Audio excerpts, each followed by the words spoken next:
patay na siya.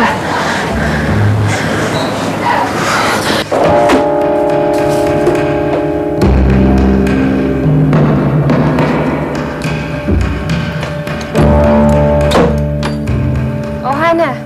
Paalis ako ng bahay. Magbabayad ako ng bills. Ano? Si Gio? Sige, dadaan ako dyan. Bye.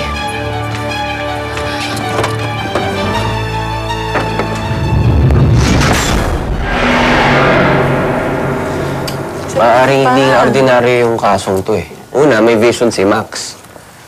Maaari din na may connection tong dalawang to. Parehong magkaibang dahilan, tapos halos sa isang lugar lang nangyari. Sa vision ko, parang tumabaha ng dugo. Pero pwede ring aksidente yan eh. Kasi lahat naman ng patayan may dugo, di ba? Yep, you've got a point there. Ma'am Trix, paano nga kung hindi aksidente to? Parehong magkasunod na kaso to eh. Tapos sa isang lugar lang nangyari ha. Sir, anong malay natin? Malay mo, nagkataon na talaga na may tusok sa dibdib yung isa. Tapos yung isa naman, may paso sa kamay. Napagtripan ng mga adik, alam mo naman paggabi. Cutie, tawagan mo nga ulit yung kamag-anak ng biktima.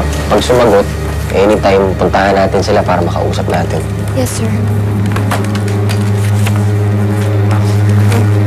40 na po. I mean, 40.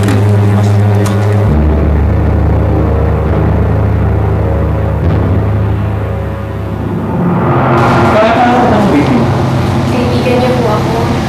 May sabi mo sa nakakilala namin na kaibigan din po namin kaya naman po yung nangyari. Ano ba? Sige, pasok ka dito ba tayo?